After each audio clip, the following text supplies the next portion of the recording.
Good evening, everyone. Time for another silver update. This is the daily chart of silver provided by netdania.com. You can click on the link below. So you can see very, very boring pattern that we have here. Silver is actually consolidating in a tighter range. Of course, we've got the massive trend line that was violated by this breakout, but really from a little over a year ago to where we are now, you can see that it's just tightening, consolidating, which is kind of interesting because if you remember, silver, the reason why they call silver the devil's metal and all these warnings about investing in silver because it's too volatile, it's just not safe to invest in because of that.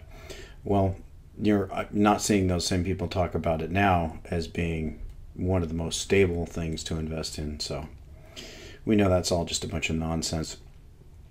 So there's really not too much going on in the chart.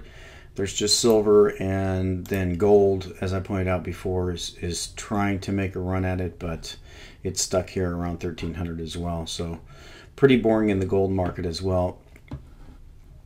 I want to look at a couple of articles here.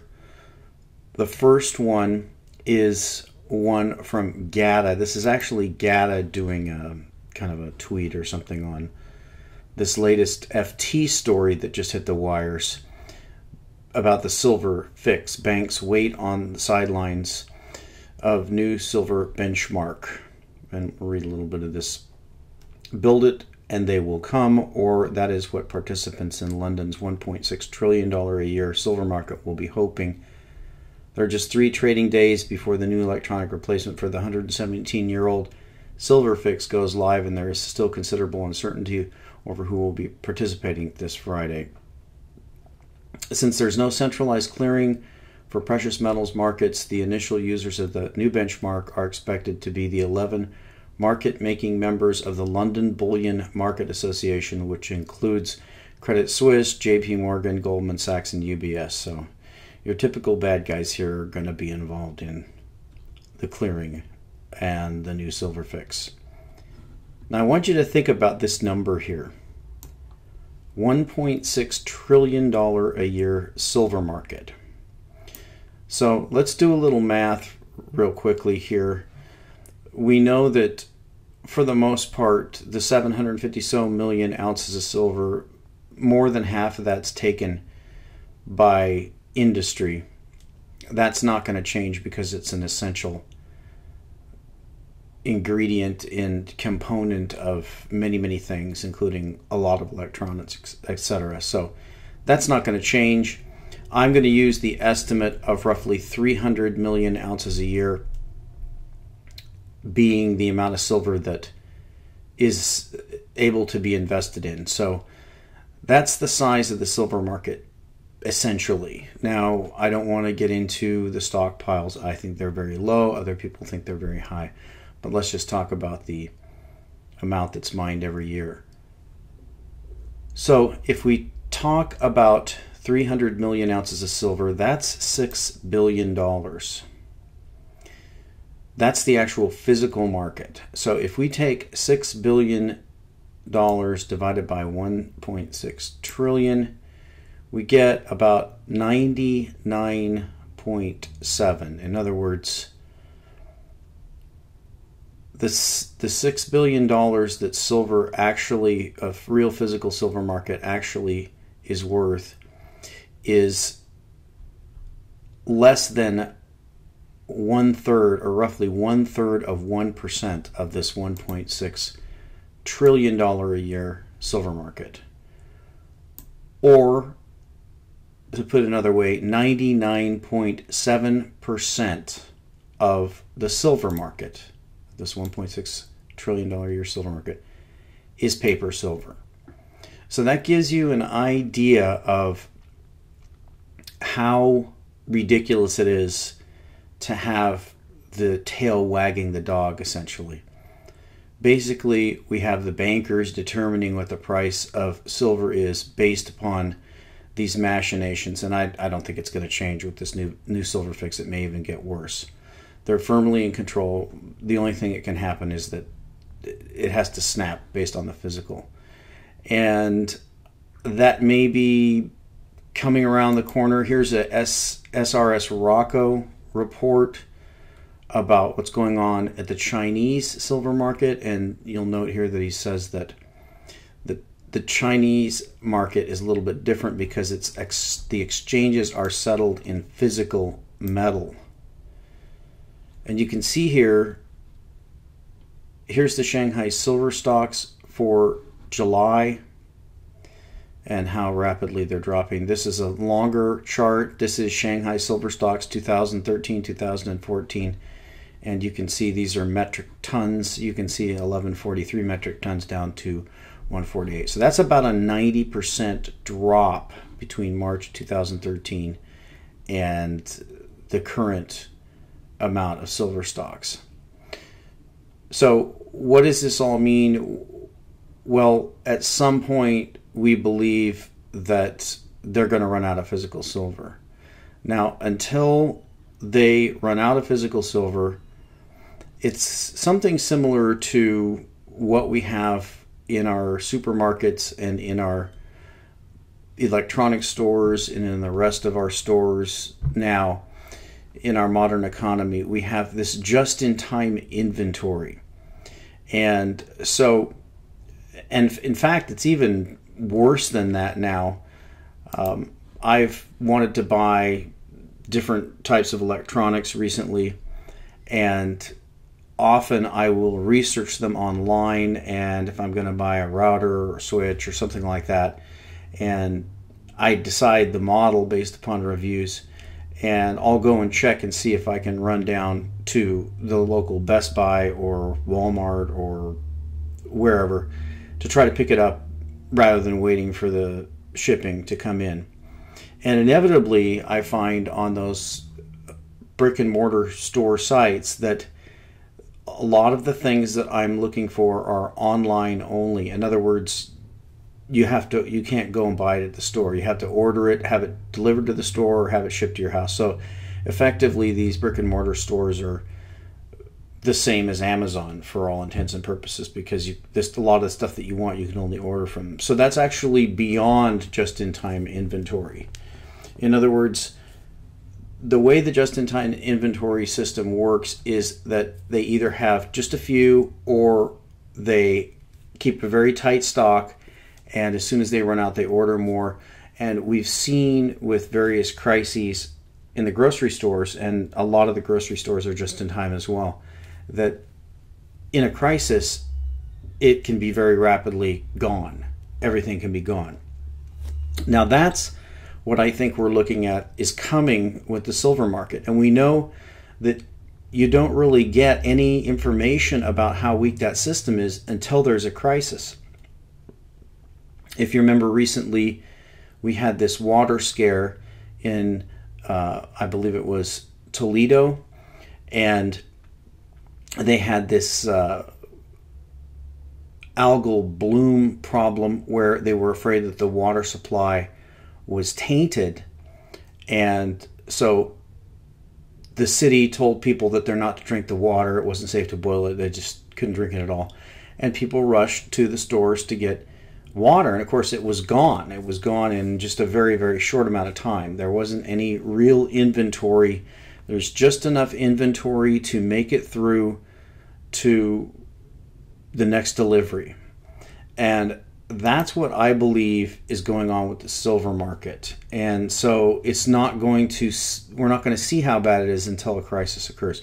Now, this is the latest from Bill Halter, from Miles Franklin, and a great site. It's got Bill Halter, Andy Hoffman, and so it's a great site. There's some great guys writing for them. And I want to read a little bit of this here. He says, I've mentioned several times before, in my opinion, the final financial shot which leads to live financial fire, collapse, will be in either gold or silver pits of the COMEX, or ultimately both. For example, total COMEX inventories of silver are 175 million ounces. The registered category is only 60 million. At $20 per silver ounce, it would take only $1.2 billion to crack that market open like a watermelon. Some will say big deal or who cares. It is a big deal and you should care. Why? Because for a pittance of money in today's world, trust in the entire financial system of the West can be shattered. I have written on this before, but it is so important, and I believe likely that I will go over it again. The entire financial and banking systems of the West are based on trust alone. There is trust required in everything because the money itself is fiat, which means it is not real or backed by anything. This is where the phrase backed by the full faith and credit comes from.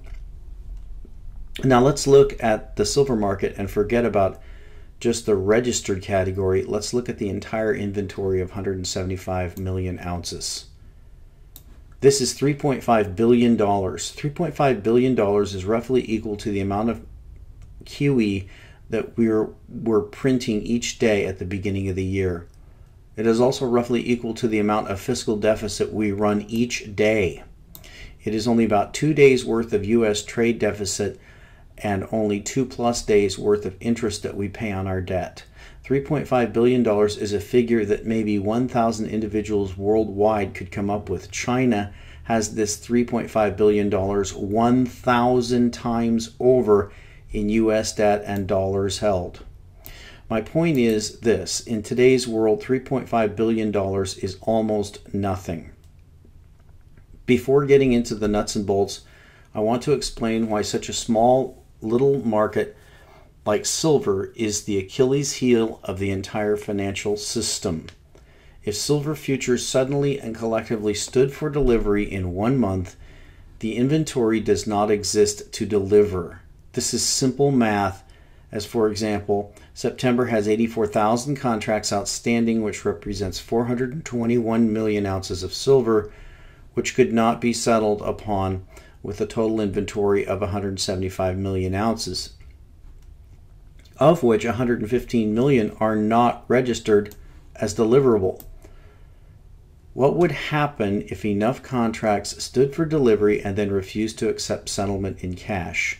This would result in a default, but that is not the real problem. The real problem is the fact that it would then also spread into the gold market. Word would spread quickly and the rush would be on everywhere in contracts to get metal delivered. People would also rush to have metal delivered from unallocated accounts.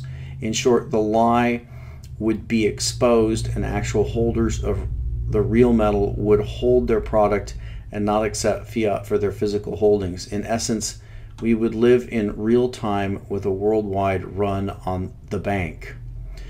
As for the nuts and bolts part, this is easy. We know that China is none too happy with the U.S. and are now allied financially, economically, and militarily partnered with Russia.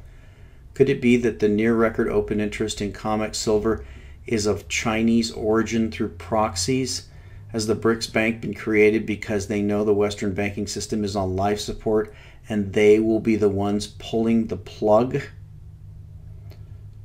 So very interesting speculation there from Bill Halter about the silver market. Now, you know from the blog I've always said that silver is the Achilles heel. It is the bullet that slays the Wall Street werewolves. It slays the vampires. It's the silver stake in the heart of the financial vampires.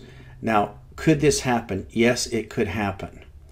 And the difference between a just-in-time inventory system at the grocery store and with silver is that groceries are the types of things that people just use up, and they use them every day. So the grocery store really only needs to have enough groceries to cover the average everyday amount that people need to use. People don't store groceries except for very short terms. They don't store the groceries and build up big supplies of them. There's some preppers, but for the most part, they're used on a day-to-day basis. Silver, on the other hand, is considered money by a larger and larger percentage of the world's population, physical silver.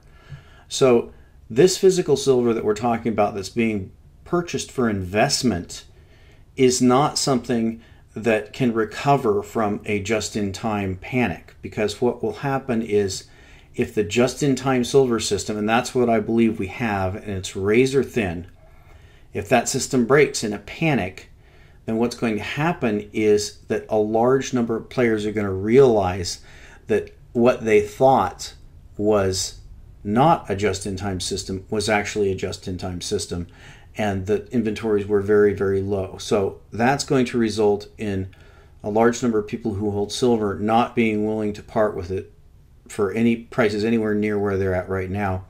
It's also going to result in a rush of people who are going to want to secure physical supplies for the future going forward, knowing that if this just-in-time system could break this easily, then it could break again, and the system is not nearly as stable as they thought it was. So that's what I think can happen with silver. I think that it just takes the right catalyst. I don't know if Bill Halter is right that the Chinese and the Russians are planning on pulling the plug in that way. It seems strange to me because they could have pulled the plug already, but then again, maybe the Chinese want to get rid of as much U.S. debt as they possibly can, or the Russians have something else planned. Or then again, it's possible that all of these governments are acting together rather than against each other. I don't really know the answer to that question, but I do believe that at some point there's going to be a just-in-time inventory panic with silver, and at that point, silver's going to go unavailable, and no one knows what the price is going to do at that point. And we'll talk to you next time.